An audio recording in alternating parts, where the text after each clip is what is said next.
Que seleccionamos para presentar el día de hoy en el Club de Revista es esta publicación que fue presentada en la revista de la Sociedad Europea de Cardiología el 27 de agosto del año en curso. El artículo es titulado "El valor pronóstico de la ecocardiografía de estrés evaluado por un nuevo protocolo que se está intentando instaurar", y es avalado por o presentado por todo el grupo del estudio de ecografía de estrés de la Sociedad de Ecocardiografía del grupo italiano. Importante decir que esta publicación hace parte de un protocolo que lleva mucho tiempo en desarrollo, que inició más o menos en el 2008 y que se espera que culmine al 2030 con un protocolo estandarizado que se difunda de forma masiva. Estos son dos de los autores principales, que son las personas que más han publicado cada uno de los pasos que incluye este protocolo. Entonces está el doctor Quirino Ciampi de Italia, estudió cardiología en Nápoles, con un índice H de publicaciones en Google Scholar de 25, y el doctor Eugenio Picano, que es como el líder y la persona que más ha investigado sobre esta parte de complementar la ecocardiografía de estrés con otras medidas adicionales. El doctor Picano es un experto en cardiología, es doctor en fisiopatología cardiovascular y se ha dedicado únicamente al estudio de la ecocardiografía estrés y más recientemente al estudio del ultrasonido pulmonar, con un índice H en Google Scholar de 94.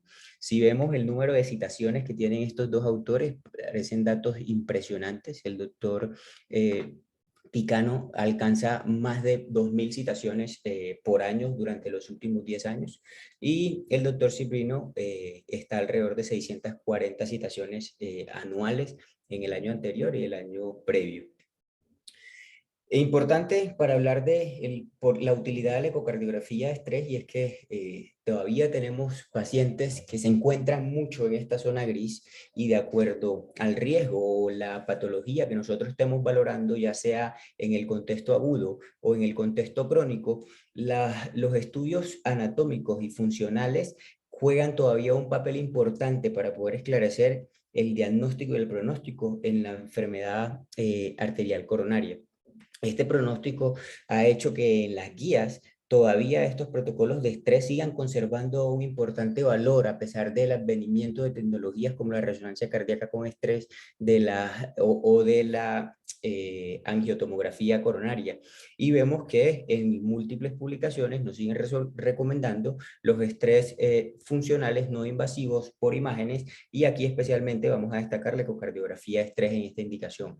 ¿Y por qué se mantiene estas recomendaciones por parte de las guías de práctica clínica? Porque el ecocardiograma de estrés todavía sigue siendo muy útil para nosotros, por su versatilidad, por los distintos modos que podemos emplear, por la seguridad que ofrece al paciente, porque un cardiólogo ecocardiografista que empieza esta práctica de realizar estas pruebas tiene una alta afinidad y alta experiencia en la lectura y la interpretación de las imágenes. Adicionalmente, es muy amigable para el paciente. Cuando se hace por cualquiera de sus modalidades, puede resultar inocuo en la mayoría de las veces.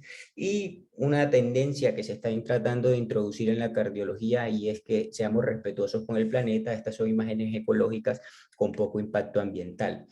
Pero, como todas las pruebas tienen sus limitaciones, estas limitaciones principalmente en ecocardiografía de estrés van a estar determinadas en tratar de que no se nos pasen los lobos disfrazados de ovejas. Y aquí principalmente vamos a destacar a los pacientes que tienen un riesgo que no son tan bajo, cuando las pruebas son inadecuadas o submáximas, cuando los pacientes tienen compromiso de la función sistólica, cuando son pacientes que ya tienen enfermedad coronaria conocida y vienen con tratamiento antiisquémico, cuando las ventanas son inadecuadas o cuando el riesgo por cualquiera de los scores de predicción son altos. Entonces, en estos casos, a pesar de que tengamos resultados negativos, podemos estar dejando pasar algunos falsos negativos.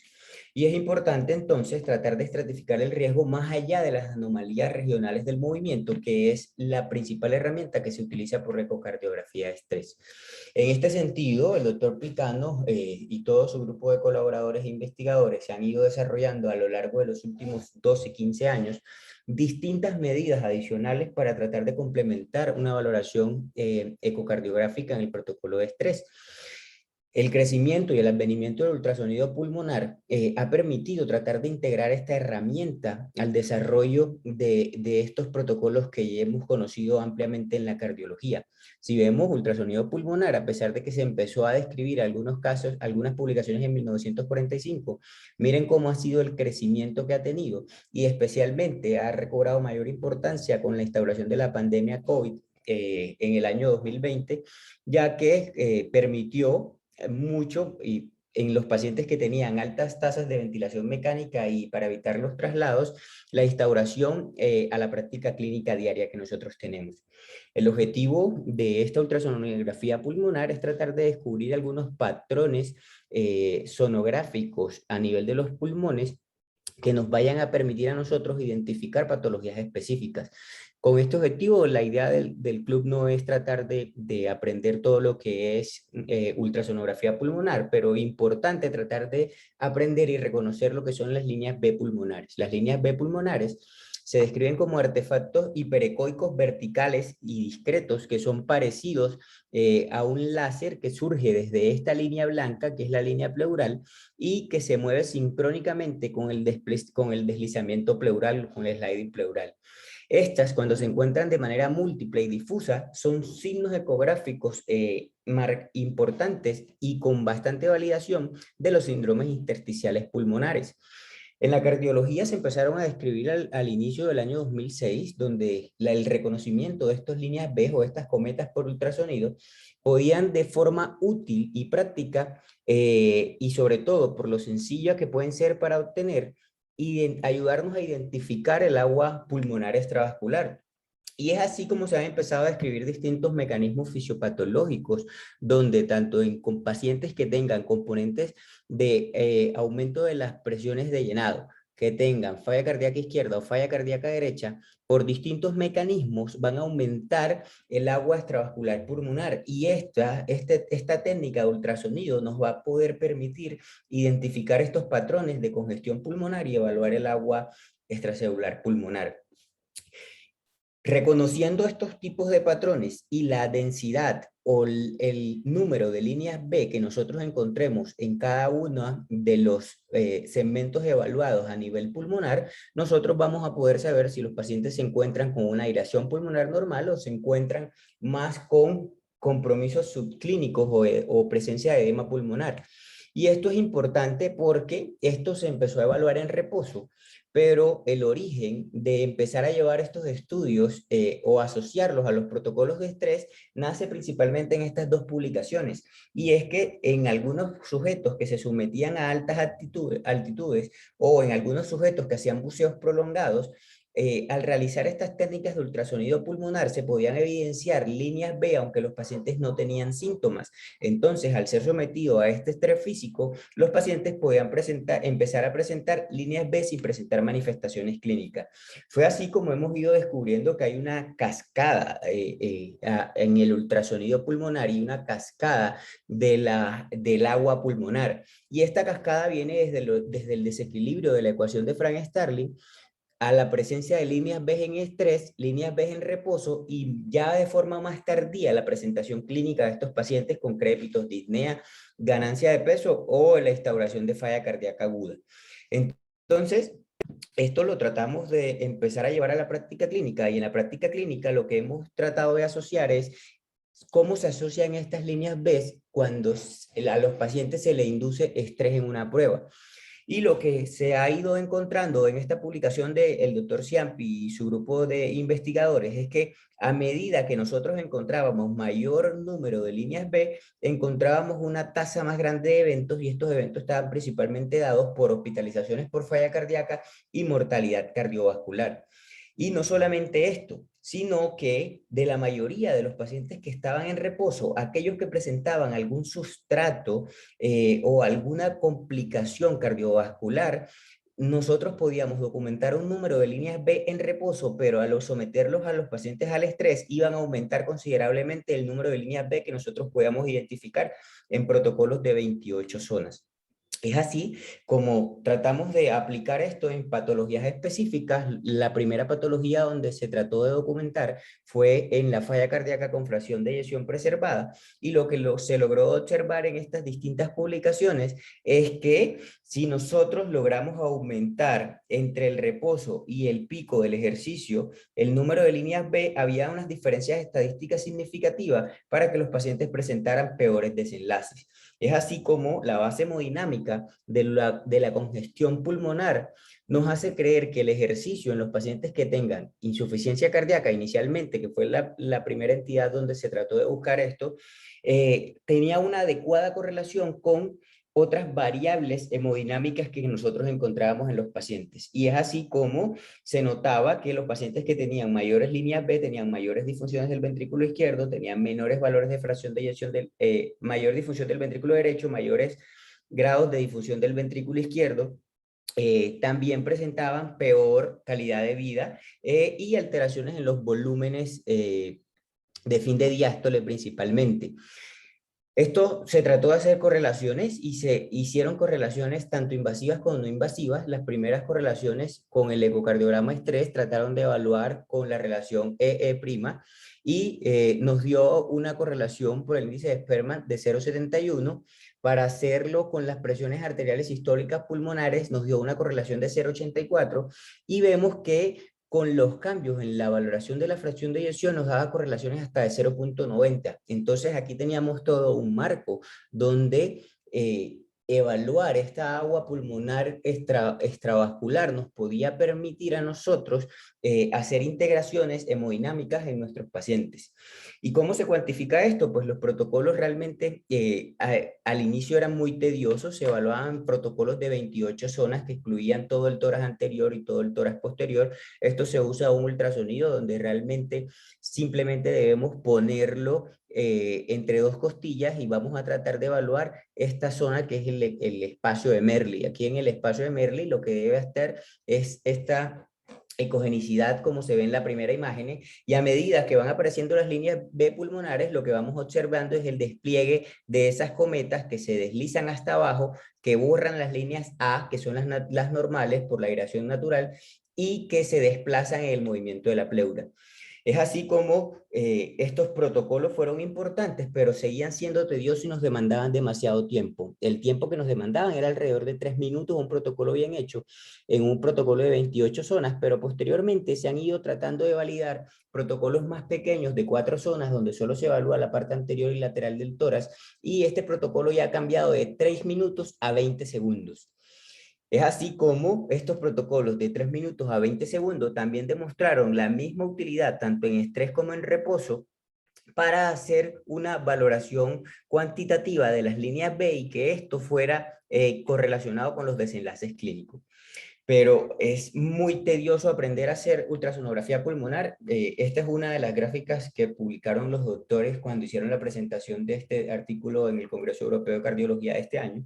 Y lo que nos tratan de decir es que si usted sabe hacer ecocardiograma estrés, es como si ya usted estuviera en la universidad, y aprender a hacer ultrasonido pulmonar es la guardería. Aprender a hacer el ultrasonido pulmonar se demora alrededor de 60 minutos y es una cosa que no se le va a olvidar nunca más.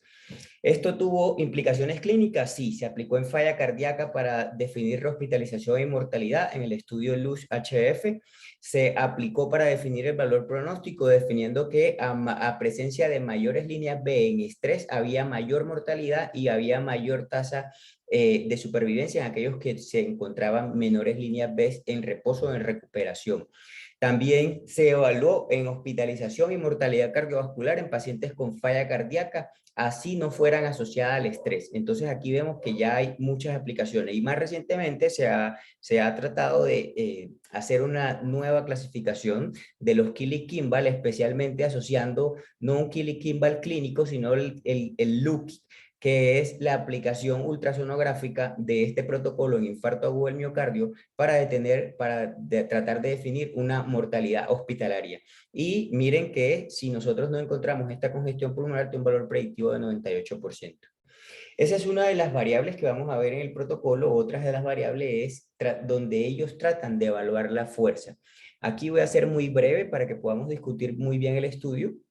La fuerza, ellos simplemente nos hablan de que la contractilidad en el laboratorio de ecocardiografía de estrés, podemos tratar de hacerla más simple con el objetivo de mejorar nuestro éxito. Y esto que nos dice que si nosotros tenemos una buena presión arterial sistólica y unos volúmenes de fin de sístole que son bajos de forma indexada, vamos a tener una muy buena contractilidad.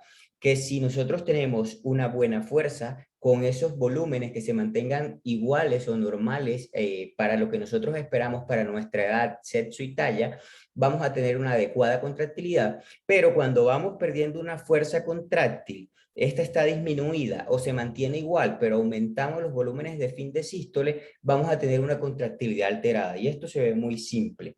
Esto lo han validado en algunas publicaciones previas, como les digo, llevan 12 años desarrollando este protocolo, y la evaluación de la fuerza de esta forma les ha permitido identificar mayor detección de enfermedad arterial coronaria y peores desenlaces clínicos.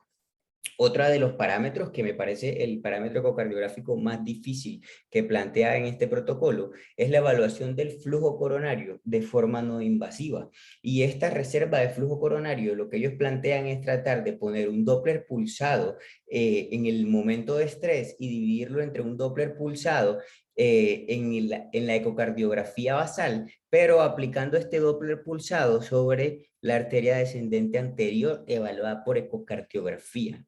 Para esto, miren que las descripciones iniciaron en el 2008 y han ido demostrando que si nosotros tenemos una reserva de flujo coronario alterada, así no tengamos anormalidades en la contractilidad, en la contractilidad cardíaca, en la prueba de ecocardiografía de estrés, vamos a tener peores desenlaces. Esta es la publicación donde ellos describen el primer valor incremental de la reserva de flujo coronario sobre el movimiento de la pared para predecir la mortalidad. Estos pacientes que tenían ecocardiograma estrés positivo, definido positivo por anormalidades de la contractilidad, pero tenían una alteración en la reserva del flujo coronario con un índice del flujo coronario pico en estrés entre el basal menor de 2, tenían una mayor asociación de mortalidad con una P estadísticamente significativa. Y miren que esto lo probaron en una población de 4.313 pacientes. Otra de los parámetros que ellos tratan de integrar no se relaciona con la ecocardiografía, sino con el primer electrocardiograma que nosotros le hacemos al paciente antes de la ecocardiografía de estrés, y es un índice de respuesta o de la variabilidad de la frecuencia cardíaca en respuesta al ejercicio. Esto simplemente nos decía, ahorita les voy a mostrar cómo se calcula este índice, que aquellos pacientes que tienen una alteración en el índice cronotrópico presentaban peores desenlaces en supervivencia, aunque tuvieran el ecocardiograma normal o aunque tuvieran anormalidades en la contractilidad o en la motilidad en la prueba de ecocardiograma estrés. Y estos desenlaces fueron evaluados a 5 años. Entonces, estos parámetros, ellos lo que hicieron fue tratar de integrarlos y hacer un solo protocolo para ver cuál era su utilidad clínica. Es así como ya vamos a empezar a describir qué fue lo que ellos hicieron en esta publicación. La problemática que plantea el doctor Eugenio es que la ecocardiografía de estrés es una técnica de diagnóstico que se basa en la detección de isquemia miocárdica, pero solamente como una anomalía regional del movimiento. Y aunque eso ya tiene un valor clínico reconocible, parece que es inadecuado para describir la complejidad y la heterogeneidad de la vulnerabilidad individual de cada paciente. O sea, que todos estos pacientes son diferentes. Y que un enfoque donde apliquemos todos los tipos de estrés físico o farmacológico nos permitiría una evaluación más integrada de esa vulnerabilidad individual. Entonces, ¿cuál era el objetivo de la publicación? Demostrar que cada variable fisiopatológica, la alteración cronotrópica, la alteración de la reserva del flujo coronario, la fuerza contráctil del ventrículo, las anormalidades de la motilidad y la presencia de estrés inducido con desarrollo de agua pulmonar, podían contribuir cada una de forma independiente a incrementar la vulnerabilidad pronóstica en los pacientes y por tanto un resultado que fuera incremental en cada uno de los pasos nos daría mejores resultados en estos pacientes. El estudio fue financiado en su totalidad por el Consejo Nacional de Investigación y el Ministerio de Investigación de la Universidad la Universidad de Investigación de Italia, y no recibieron apoyo de la industria. Los métodos epidemiológicos fue un estudio prospectivo, arrancó el reclutamiento en julio de 2016, lo finalizaron en noviembre del 2020. Por la pandemia describen que tuvieron algunos problemas en el seguimiento de los pacientes recogidos de marzo a noviembre del 2020. Se realizó en 13 laboratorios certificados de 5 países, Bulgaria, Italia, Polonia, en Rusia y en Serbia, y la población final del estudio incluyó a 3.574 pacientes. Todos los pacientes, todos los médicos que realizaron el protocolo habían tenido un entrenamiento para realizar este. Las indicaciones que motivaron la realización del ecocardiograma estrés fueron, en 39% de los casos, una prueba inicial diagnóstica para enfermedad arterial coronaria obstructiva en pacientes que tenían fracción de eyección preservada. Los otros fueron que habían presentado unas pruebas de esfuerzo que eran inconclusas o que tenían limitación para hacer el ejercicio. Esto fue hasta el 13%. Y los otros eran evaluación o reevaluación de pronóstico en pacientes que tenían una enfermedad estable, tuvieran o no tuvieran difusión ventricular. Y esto fue el 48% de la población. Este es más o menos como queda el algoritmo. El algoritmo queda entonces evaluando las alteraciones de la contractilidad, evaluando la ultrasonografía pulmonar, evaluando la fuerza, y era simplemente tomar las presiones durante toda la prueba y esto correlacionarlo con el índice de volumen de fin de sístole. El paso D era evaluar la reserva de flujo coronario. Y el paso E era con el electrocardiograma evaluar la variabilidad de la frecuencia cardíaca. Ellos describen que todos los protocolos demoraban al menos 30 minutos y la fase de recuperación era opcional, pero que se la recomendaban a todos aquellos que tuvieran una prueba positiva. Esa fase de recuperación la llevaban de 10 a 15 minutos. El criterio A se consideró positivo cuando los pacientes tenían anormalidades en la contractilidad en más de 2 territorios, como es el estándar. El criterio B se consideró positivo si los pacientes cambiaban a más de 2 líneas B positivas en un protocolo de 4 segmentos. El protocolo C evaluó la fuerza de reserva contráctil y entonces aquí simplemente dividieron la presión arterial sistólica entre el volumen telesistólico y se consideró positiva cuando en aquellos pacientes que ejercicio y endobutamina era menor de 2 y en aquellos pacientes que con dipiridiamol y adenosina era menor de 1.1. En el punto D era evaluar la reserva de flujo coronario diastólico y era un pico hiperémico y un pico basal de la descendente anterior, y esta reserva de flujo coronario se consideró anormal cuando era menor de 2. Y el paso E estaba basado en evaluar la reserva de la frecuencia cardíaca, y esta se calculó como la frecuencia cardíaca máxima entre la frecuencia cardíaca en el reposo en los electrocardiogramas inicial y basal. Esta es la forma en la que queda el protocolo, entonces A, B, C, D, E. Recordar que este protocolo nada más establecía positivo o negativo si cumplían esos criterios y solamente se evaluaba como un punto si era positivo y 0 si era negativo. Las implicaciones que ellos manifiestan de esta prueba es que el paso A predice la angina inestable, el paso B nos podía ayudar a predecir insuficiencia cardíaca aguda descompensada, el paso D predecir la progresión de la clase de disnea y dilatación ventricular izquierda, el paso D predecir infarto del miocardio y el paso E la inestabilidad eléctrica y arritmias. Y estas citaciones que están aquí abajo es donde ellos han validado cada una de estas pruebas. Una de las cosas que más preocupaba en las primeras descripciones de este protocolo era el tiempo. Entonces ellos en esta publicación nos mandan a esta citación que nos describe que el tiempo adicional para la obtención de imágenes son solamente 40 segundos. Y estos 40 segundos se dan principalmente en la adquisición de las líneas B. Entonces, en el paso A no había tiempo adicional, y en la ultrasonografía pulmonar para evaluar un protocolo de 4 zonas eran 20 minutos en reposo y 20 minutos en extensión máxima. Entonces, 40 segundos en el tiempo de obtención de imágenes. Y para hacer un análisis, 2 minutos y medio en el análisis adicional, y estos 2 minutos y medio estaban principalmente por evaluar la relación entre las tensiones arteriales y el volumen de fin de sístole, que aquí habían exactamente 2 minutos, y en evaluar la reserva de flujo coronario en la descendente anterior que se demoraba alrededor de 20 segundos. Y esto es escrito por ellos, pero ellos son el grupo experto.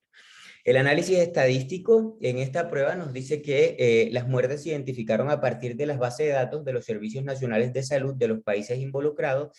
Los datos categóricos se expresaron de la forma usual, utilizaron la prueba de chi cuadrado o la prueba exacta de Fisher para comparar las distribuciones de variables categóricas entre grupos, y la supervivencia la estimaron por métodos de Kaplan-Meier. Todo el análisis se hizo con Stata, con esta versión que les coloco aquí abajo, y se utilizaron modelos univariables de riesgo para identificar predictores de acuerdo a algunos criterios de valoración seleccionados.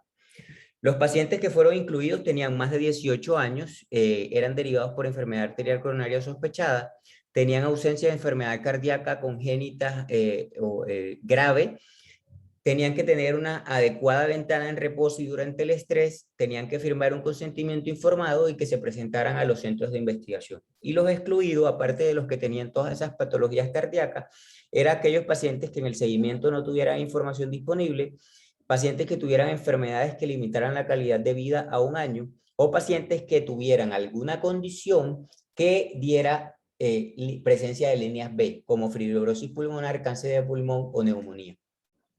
Esta es toda la estrategia del estudio y miren que esto hace parte de la iniciativa Estrés Eco 2030 y esta es la forma en la que ellos presentaron y es la imagen principal. Pero vamos a los resultados. Los resultados aquí quiero mostrarles que 1.114 pacientes presentaron un puntaje de 0, o sea, donde la prueba era completamente negativa. Y en cada uno de los ítems, lo que observamos que lo que más se describía por parte de los ecocardiografistas era anormalidades en la contractilidad. De acuerdo al tipo de puntaje, sumando las 5 variables, en 172 pacientes se presentaron todas las variables como positivas, en 265 pacientes solo 4 y en la mayoría de los pacientes solo una de estas variables. Importante que de estas pruebas el ejercicio se hicieron ecocardiografía de estrés en ejercicio en 952 pacientes, en bicicleta semisupina en 887 pacientes y de lo que nosotros tenemos disponible, cinta rodante solo fueron 65 y dobutamina 471. Para resaltar que la mayoría de los pacientes que presentaban un puntaje de 4 o 5 puntos eran los que tenían mayores comorbilidades, eran más hipertensos, más diabéticos, tenían más enfermedad coronaria previa y tenían más uso previo de medicación modificadora de la enfermedad o de tratamiento antiisquémico. Dicen que una imagen vale más que 1000 palabras. Yo creo que esta imagen es la excepción, es una imagen muy confusa, así que voy a tratar de reducirla en 2 párrafos. La tasa de positividad varió del 0 al 56% para el paso A, del 0 al 60% para el paso B, del 16 al 100% para el paso C y del 8 al 86% para el paso E. Y observamos que los 5 parámetros fueron normales, o sea, una puntuación de 0 en el 31% de los pacientes y los 5 parámetros fueron anormales en el 5% de los pacientes. Ya con los demás pacientes, aquellos que tenían 2 y 3, se presentó una descripción de 17 y 10% de positividad en todo el grupo. Aquí observamos que hubo en el análisis de regresión por las variables que ellos eligieron para predecir mortalidad, todas las causas de mortalidad, había una correlación positiva en aquellos que tenían presencia de líneas B positiva, aquellos que presentaban alteración en la reserva de flujo coronario y aquellos que presentaban una variabilidad importante de la frecuencia cardíaca. Estos fueron las principales variables que se relacionaron con mortalidad. Observemos y para destacar que aquellos pacientes que tenían anormalidades de la contractilidad, que es el criterio que usamos en la actualidad, no se asociaba con desenlaces de mortalidad.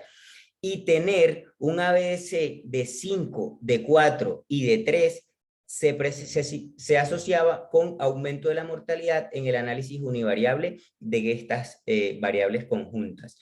También en el análisis multivariable permitieron, con datos estadísticamente significativos, tener un protocolo de 3, 4 o 5 puntos, o sea que tuviera 3, 4 o 5 parámetros afectados.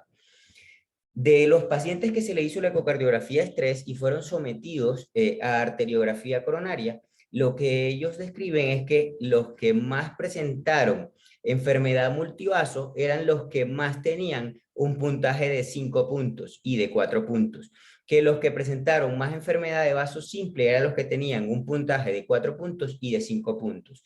Y en el análisis individual por mortalidad, esta es la gráfica donde observamos que aquellos pacientes que tenían un score de 5 puntos y 4 puntos tenían una mayor mortalidad en el seguimiento a 36 meses. Y lo más llamativo de esta imagen es que hay una correlación lineal con cada uno de los puntajes y la asociación en mortalidad.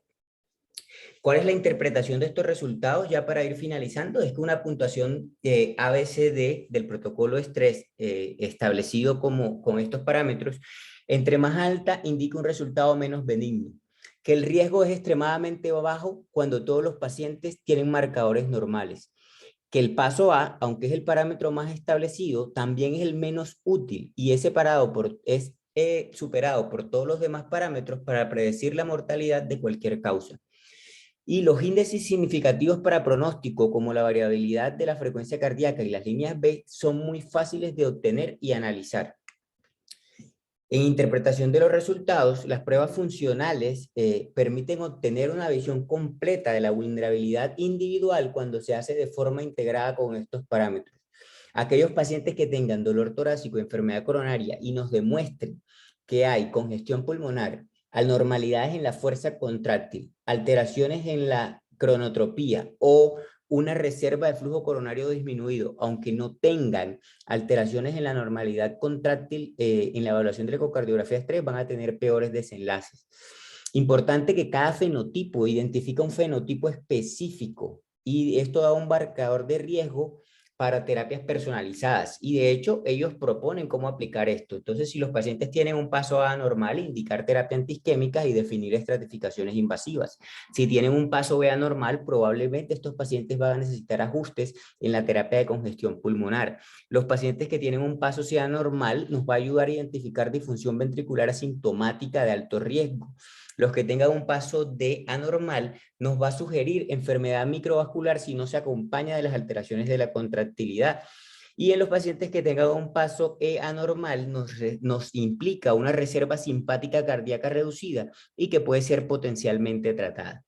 Las principales limitaciones de esta publicación son que la ecocardiografía de estrés no tolera la improvisación, así que esto se requiere que sea realizado por médicos en entrenamientos y dedicados para comenzar esta actividad específica, que el análisis ralentizó los datos y no pudieron evaluar a todos los pacientes en el seguimiento, que era su objetivo principal, y que el criterio de valoración fue la muerte por todas las causas, que aunque es un indicador fuerte y metodológicamente sólido, no permite un análisis por separado de las causas de mortalidad.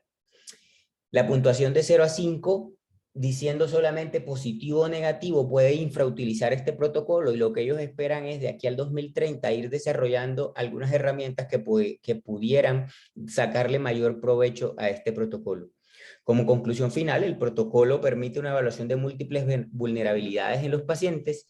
Estas vulnerabilidades van a incluir la congestión pulmonar, la reserva contráctil, disfunción microvascular y desequilibrio disautonómico, y que cada paso es importante para modular el resultado y poder elegir objetivos terapéuticos selectivos. Este fue el comentario del doctor Valentín Fuster sobre esta publicación y nos habla de que podríamos llamar a este documento regresar al futuro, ya que el concepto de reserva de flujo coronario, aunque no es nuevo, está regresando con mayor rapidez tanto en Europa como en Estados Unidos. Y sabiendo que la tecnología utilizada es bastante factible, puede haber futuro en el uso de nuevos protocolos, ya que nos proporciona mucha información. Muchas gracias. Muchísimas gracias, Osvaldo. Queda abierta la discusión. Preguntas, comentarios a lo que acaba de presentar Osvaldo.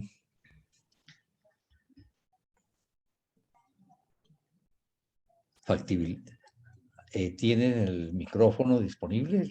Perfecto, Juan Pablo, tienes el micrófono a tu disposición, puedes activarlo. Y muchas gracias por acompañarnos. Sé que es un esfuerzo muy grande para ti, pero qué rico que estás con nosotros. Adelante, Juan Pablo. Activa el micrófono, Juan. Juan Pablo. Listo. Buenas noches, Ahora ¿me sí, escuchan? está perfectamente, Juan Pablo. Buenas noches, hombre. Bueno, primero Osvaldo, agradecer por la invitación, una excelente revisión. El artículo es supremamente interesante. Tal vez no se le ha dado la importancia real, no sé por qué, porque cada vez estamos más dedicados como a lo último en la RESO, a lo último en el FFR, a que sacamos en última tecnología, pero como lo dice el doctor Valentín Fuster, es una tecnología que tenemos a la mano, que podemos utilizar y que tiene muchas implicaciones y que le puede dar un resurgir a la ecoestrés que ha perdido mucho durante los últimos años, valorando otros parámetros que sí son factibles de valorar. Bueno, en cuanto al estudio, primero, el doctor Osvaldo mencionó al doctor Quijano, mencionó la importancia del doctor Quijano, pero no sé, yo lo conozco personalmente, me lo presentaron alguna vez y es una persona, o sea, la persona que más conoce de ecoestrés en el mundo, no solo es en Europa, la persona más reconocida en todo el mundo en ecocardiograma estrés y se dedica prácticamente a eso en su vida. El ecocardiografía casi normal, casi no se dedica a ecocardiograma estrés, a publicar sobre ecocardiograma estrés. Sus libros llevan más de 15 años incluso en ecocardiograma estrés y sus publicaciones llevan más de 20 años publicando el tema. Entonces es una persona muy fiable, muy confiable, se ha dedicado toda su vida a eso y es un experto mundial. Y su grupo es un grupo de excelencia en este punto, donde va a formarse a PISA, de todo el mundo van a rotar a PISA por la ecocardiograma estrés. Hay que resaltar en el estudio algo que hacen ellos en su grupo, es que utilizan mucho ecocardiograma de dipiriamol. En este estudio, 2.112 pacientes se le hizo ecocardiograma de dipiriamol. Lamentablemente, en nuestro medio nosotros hacemos poco ecocardiograma de dipiriamol. Hay dificultades en ocasiones en la consecución del dipiriamol, no lo hay en los hospitales porque no se usan absolutamente para nada, solo para nuclear. Y usamos menos dipiriamol porque yo creería que deberíamos usar. Muchos pacientes con bloqueo de rama izquierda, fibrilación auricular, hipertensos, enfermedad renal crónica, se debería usar más ecodipiriamol que ecobutamina incluso en esos pacientes y podemos tener una valoración de todos estos parámetros. En el segundo punto, el segundo examen realizado es el ecocardiograma de estrés físico en banda. También ellos son expertos en banda, no, perdón, en bicicleta con inclinación, con mesa inclinada. Eso permite hacer una mejor valoración del ecocardiograma estrés y facilita hacer ecocardiograma estrés durante toda la fase del ejercicio y en el pico de ejercicio durante el ejercicio, que eso representa unos parámetros adicionales y una sensibilidad mayor al que hacemos habitualmente en la cinta. Hay otros puntos que hay que determinar cómo va a caer este estudio frente a los estudios tan importantes que han salido del estudio isquemia y frente a la última publicación de la guía de dolor torácico, la guía de la Sociedad Americana de Dolor Torácico, de la Sociedad de Tomografía y varias asociaciones estuvieron en esa guía de dolor torácico, excepto una sociedad que es muy interesante, que fue la Sociedad de Nuclear en Estados Unidos. Ellos se desligaron de eso porque probablemente la nuclear frente a la tomografía y frente al ecocardiograma estrés y resonancia estrés cada vez pierde más cabida por muchas razones. Primero, por la irradiación. Segundo, porque su sensibilidad y especificidad no sobrepasan el ecocardiograma. Y si vamos a utilizar estos parámetros adicionales del ecocardiograma estrés, como las líneas de Kerrin, la respuesta de la frecuencia cardíaca, incluso la reserva del flujo coronario, da factores pronósticos adicionales que la sola alteración de contractilidad, que como lo veían se relaciona más con mortalidad en los desenlaces de estos pacientes. Es importante que en el dolor torácico probablemente nos vamos a ver en un futuro, o como lo dicen las guías de dolor torácico nuevas, la recomendación en menores de 65 años va a cambiar de una prueba de detección de isquemia a tomografía. La recomendación ya de esas guías es 1A para tomografía y le dan, si no estoy mal, es 1B para ecocardiograma estrés o pruebas de detección de isquemia. Entonces, inclusive resonancia estrés. Entonces, ahí va a perder un poco el campo de las pruebas de detección de isquemia frente a eso, como lo ha perdido por las guías NICE en el Reino Unido y como lo sigue perdiendo realmente en Europa, pero los pacientes que más se beneficiarían de estas pruebas de detección de isquemias son aquellos pacientes mayores de 65 años, debido a que no tenemos tantas alteraciones del calcio, que tenemos más alteraciones de calcio que nos dificulta la valoración por tomografía. Es muy interesante también decir que este estudio se puede aplicar en nuestra vida diaria. Sí, yo después de este estudio, después de leerlo nuevamente y ver la presentación, creo que intentaré aplicar todos los puntos porque honestamente creo que todos son aplicables. El que sí es más difícil con pacientes con ecoestrés en banda con dubutamina, obviamente es el punto que decía Osvaldo, es el punto de la reserva del flujo. No es tan fácil sacar la reserva del flujo en pacientes que están taquicárdicos, taquimneicos, que están con algo de movimiento. Entonces ese es el punto más difícil. El resto de puntos son aplicables en el día a día y creo que no nos lleva mayor tiempo en la adquisición de los otros puntos. Ese punto, el otro punto del flujo coronario, realmente se necesita una curva de aprendizaje mayor, que en muy pocos sitios se adquiere. Por ejemplo, en España prácticamente nadie usaba hasta hace 7 años, pues que yo estuve formándome, la reserva de flujo, porque no se hacía tanto tampoco, diríamos, como si lo hacían en PISA. No sé si tienen alguna pregunta, alguna duda o algo que les pueda aportar. Muchas gracias. Ahí extraordinarios tus observaciones, Juan Pablo. No sé, con esas observaciones del doctor Juan Pablo, Osvaldo, ¿algún comentario adicional? No, profe, yo creo que el doctor Juan Pablo respondió la pregunta que yo tenía y era específicamente si lo podíamos utilizar nosotros acá y la obtención de la reserva de flujo coronario, que me parece, pues no tengo el entrenamiento, pero en lo que veo o en lo que he aprendido de cardiografía me parece un parámetro que no es tan fácil de obtener. Bueno, ¿alguna pregunta adicional, un comentario adicional? Yo quiero hacer un comentario, Carlos. Adelante, Alfonso. A ver, aunque ya en este momento, pues yo no estoy desde hace 1 año y medio después de la pandemia haciendo eco, considero que en el entrenamiento que hice, me parece que la parte más difícil de la ecocardiografía es la ecocardiografía dinámica. Llámese con estrés o llámese con dobutamina o con dipiritamol. Y me parece que es inclusive, pues metiendo una cuña aquí en que se va considerando por el Ministerio de Educación que los cardiólogos generales deben hacer ecocardiografía, que esta como especialidad prácticamente desaparece en Colombia.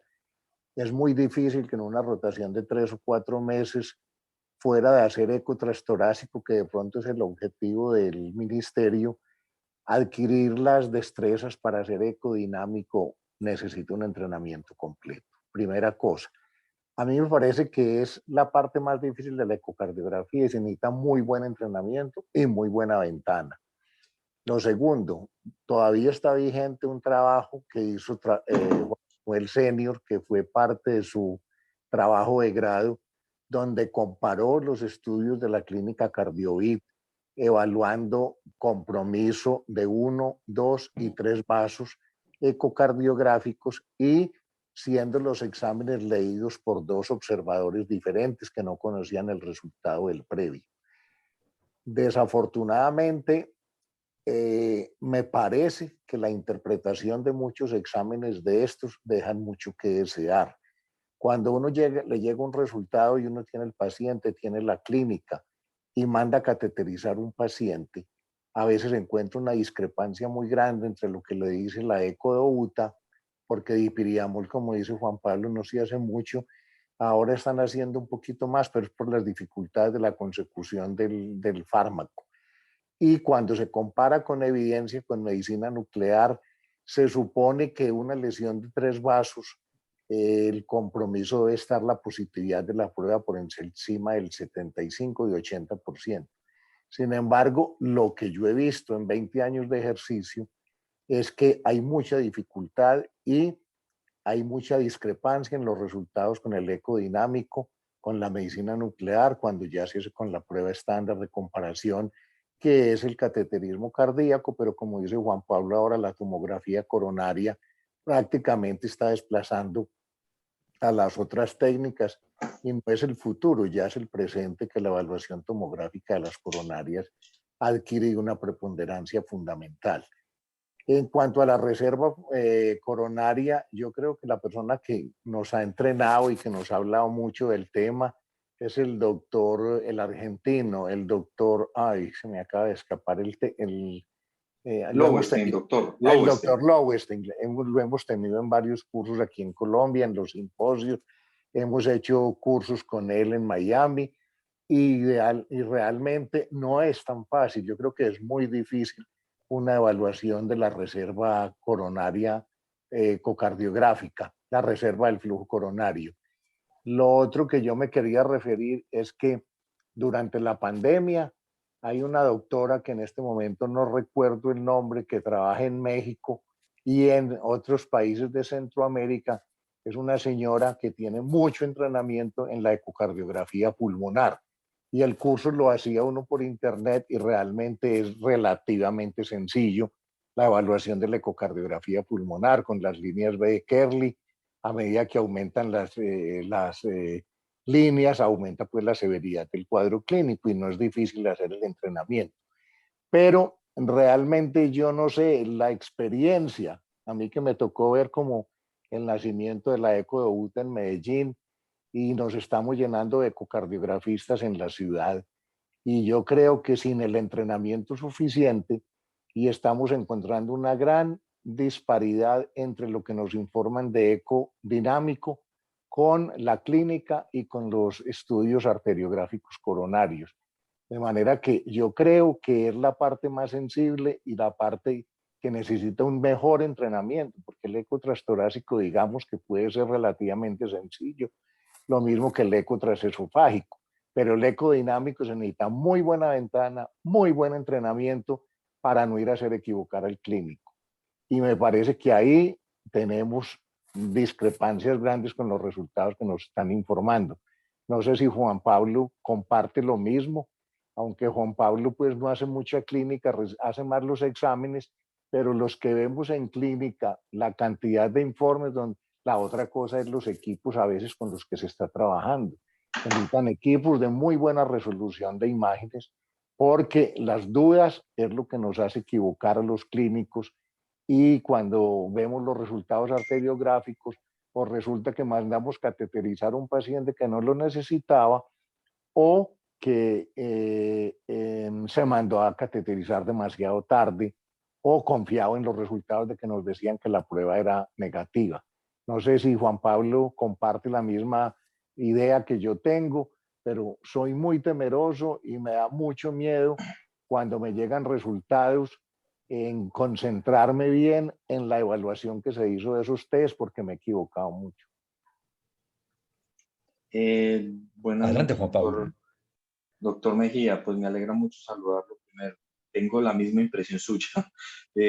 Obviamente yo estoy 100% dedicado a la imagen. Yo no hago clínica, pues, pero sí intento evaluar la historia clínica, el electrocardiograma, estudios adicionales de todos los pacientes. Fundamentalmente cuando me llegan a una resonancia, yo valoro todos los estudios previos que le han hecho a los pacientes y ahí es donde más aprecio las discrepancias de resultados con lo que uno encuentra en resonancia o con lo que han pasado en los desenlaces de ecoestrés positivo, coronarias normales, se manda rezo para saber cuál es la causa del dolor, si tiene otras causas de la falla cardíaca, entonces me encuentro eso.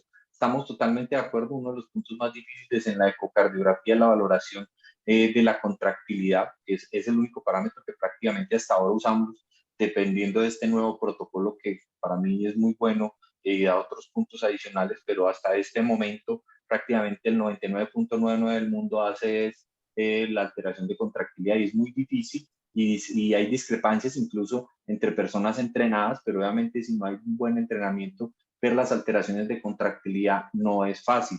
En pacientes que tienen bloqueo de rama izquierda, muchas veces nos envían a ecocardiogramas 3 y cuando el paciente se torna a 130, 140 latidos, apreciar bien y discriminar bien las alteraciones de contractilidad no es tan fácil. En muchos pacientes con ecocardiogramas 3 en los cuales está respirando fuerte y está también a 130 latidos por minuto, no es fácil.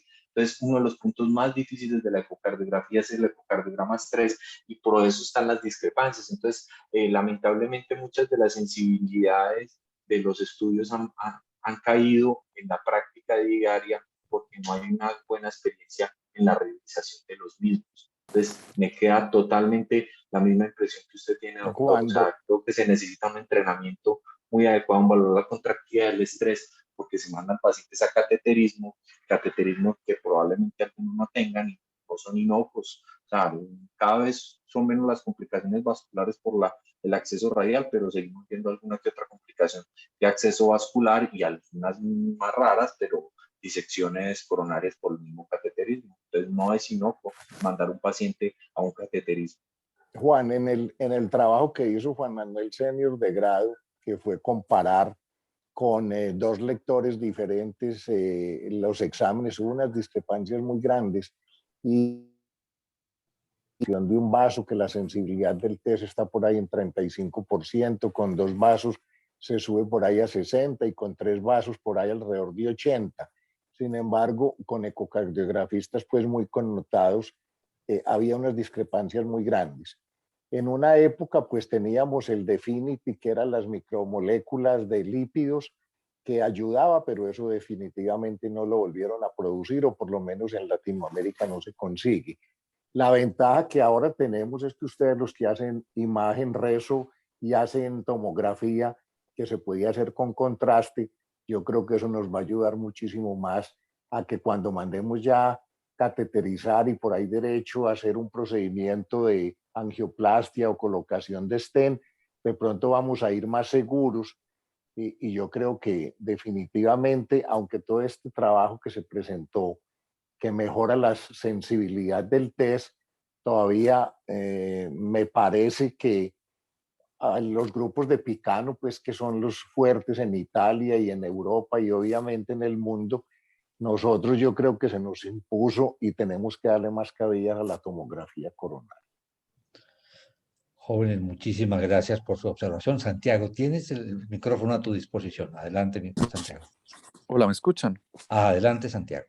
Hola, muy buenas noches a todos. Saludos y felicitaciones a Osvaldo por el artículo. Yo quería hacerle una pregunta a Osvaldo o a los profes de ecocardiografía y es que yo creo que sin duda la forma en que se hace el protocolo pudiera modificar la facilidad de la obtención de las imágenes. ¿Y a qué me refiero propiamente? Cuando nosotros rotamos pues en ecocardiografía de estrés, poner a un paciente a correr en una banda y acostarlo rápido en una camilla y tomar las imágenes en un paciente que está respirando, que está taquicárdico, está agitado. De hecho, uno dice, uy, Dios, estos profesores, ¿cómo hacen pues, para evaluar bien? Y que rápidamente se baja la frecuencia. Pues. Entonces, la pregunta que yo tenía era si la validez externa del estudio, cuando uno mira solo el 25% de la población de este estudio, se usó el ejercicio como método de estratificación y la mayoría de hecho eran pacientes en posición supina, que posiblemente en eso sea más fácil incluso que en el método convencional nuestro, en el que los ponen a mandar una banda. Es decir, estos pacientes usaban para el estrés, eran medicamentos, básicamente. Entonces, la pregunta puntual para Osvaldo y los otros profesores que van a opinar es si creen que es válido estos resultados y podemos decir que en la práctica clínica nuestra, montando el paciente en una banda, obtendríamos el mismo rendimiento diagnóstico y pronóstico de estos pacientes. Gracias. Hola, doctor, muchas gracias por la pregunta. Bueno, a ver, lo primero es que con dobutamina había 471, que también es uno de los protocolos que nosotros realizamos. Con cinta rodante sí eran pocos, los demás eran bicicletas semisuplina.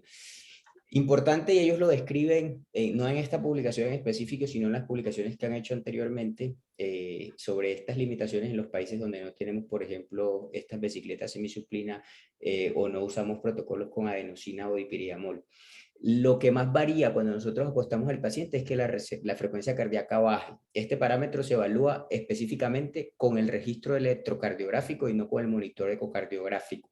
1. 2. La parte del ultrasonido pulmonar se evalúa basal, entonces no interfiere, y el ultrasonido de estrés se puede evaluar hasta 3 o 4 minutos después. Entonces uno puede adquirir todas las imágenes y luego hacer el ultrasonido pulmonar. Y ahí todavía obtendría el beneficio que también lo tienen descrito en varias de sus publicaciones. Y la parte de la evaluación de la descendente anterior sí me parece más difícil. Ellos dicen que se demora 20 segundos la adquisición, perdón, que la adquisición no requiere tiempo y se demora 20 segundos la interpretación del pico de la velocidad de flujo de reserva coronario. Ese sí tendría que preguntarle pues a los profes porque la verdad yo ni siquiera lo he visto realizar. Pero yo creo que la validez del estudio es buena porque los parámetros que nosotros estamos evaluando en este protocolo o que se evaluarían en este protocolo no difieren mucho de lo que ya se hace. O sea, ecocardiográficamente habría que incluir solamente la reserva de flujo coronario y posiblemente que en el estrés hagan un volumen de fin de sístole. Muchas gracias, Osvaldo. ¿Algún comentario Buenas adicional? noches, Santiago.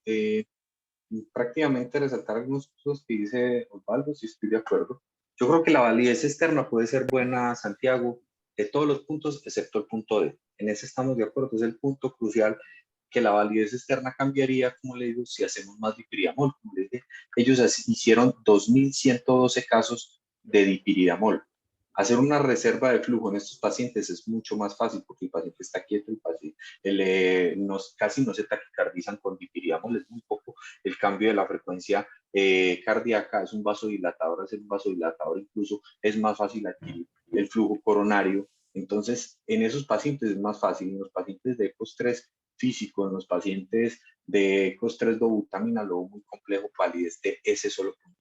El resto de puntos yo creo que son aplicables, Santiago, puede que nos demoremos al principio unos minutos más en hacer el estudio, pero a la medida que vamos haciendo cada vez más, sería muy pocos minutos lo que añadiría un estudio de la adquisición y el informe del estudio, que obviamente por las presiones asistenciales que todos tenemos hay que pensarlo, pero yo creo que la validez externa puede ser muy buena de todos los puntos, excepto el punto D. Excepto ese punto, el resto se puede usar en el día a día, lo podemos usar cualquier ecocardiografista entrenado y puede dar una muy buena validez. En ese punto de sí me quedan mis reservas, excepto si lo hiciéramos con dipiriamol. Con dipiriamol sí pudiéramos tener una buena correlación con sus resultados. Muchas gracias, Juan Pablo, y muchas gracias por tu pregunta, Santiago. Yo tendría de pronto una pregunta para hacerle a Osvaldo. ¿En algún momento se pensó en incluir dentro de esto, a darle algún puntaje a los resultados de los cambios electrocardiográficos sugestivos o indicativos claramente de isquemia? Profe, ellos como le digo, esta es una iniciativa que esperan llevar hasta 2030. Estas son las publicaciones porque ellos describen, el doctor Picano describe en una de sus publicaciones que este protocolo ya está consolidado y ya se correlaciona con desenlaces duros. Pero en la parte de la valoración electrocardiográfica específicamente lo han intentado con 3 puntos específicamente. Uno es el índice cronotrópico, el otro era una variabilidad de la frecuencia cardíaca que era menor de 85 o mayor de 85% del cambio, que la dejaron de utilizar porque no tuvo buena correlación. El índice cronotrópico sí dio los resultados y las alteraciones o desplazamientos del ST tienen una publicación, pero que lo hicieron con software automático. Entonces, ellos han descrito que esas correlaciones de software automáticos no son fáciles de aplicar en la práctica clínica y por eso del electro solo se quedaron con la variabilidad de la frecuencia. Perfecto. Y finalmente, en algún momento han considerado Osvaldo, incluir... Sí, dale, Juan Pablo. perdón, ahora que hablas de software, ese es otro punto que tiene el grupo de Picano. Tiene un software espectacular para ecocardiogramas 3, que cada punto, la forma de informar, adquirir todas las imágenes y todo de cada punto, ellos lo tienen en un software específico que desarrollaron sus ingenieros y es maravilloso también. Entonces, claro, obviamente esa tecnología es exclusiva de ellos, no sé si la van a vender, pero ayuda para los informes, para todo ese software que tienen ellos, pero sin tener el software también se puede hacer todo el estudio. ¿Consideran de pronto que la inteligencia artificial puede también dar un puntaje especial a estos parámetros? Profe, pues la inteligencia artificial ya viene. Hay una publicación reciente de esta semana del uso de la inteligencia artificial en cardiología, en ecocardiografía, y yo creo que pues sería muy útil. Yo creo que la parte de la inteligencia artificial, con estos parámetros que están hasta ahora, porque este protocolo puede seguir desarrollándose, podría ayudar mucho, por ejemplo, en una estimación más adecuada del volumen de fin de sístole, pero no sé en qué más nos podría aportar ahora, porque lo demás es visual y de la experiencia del ecocardiografista, y los otros son parámetros. Uno es nada más calcular la frecuencia del electro y el otro es el ultrasonido pulmonar, que todavía no tenemos ahí nada. Muy bien, no sé si hay algún otro comentario. Creo que ha sido una presentación excelente y unos comentarios de los expertos extraordinarios. Muchísimas gracias, Osvaldo. Muchas gracias, Juan Pablo, Alfonso, Santiago, por las observaciones que nos hicieron. No sé si tengas algunas palabras finales, Osvaldo. No, profe, nada más. Muchas gracias a todos por la presencia. Una feliz noche y muchas gracias a todos. Feliz noche. Feliz noche. Bueno, un abrazo. Buenas noches a todos, que estén muy Cuídense bien. mucho. Hasta luego. Juan, un abrazo, que hace tiempo no te veo. Lo mismo, doctor Mejía, nos tenemos que intentar hablar unas horas. Bueno, señor, chao.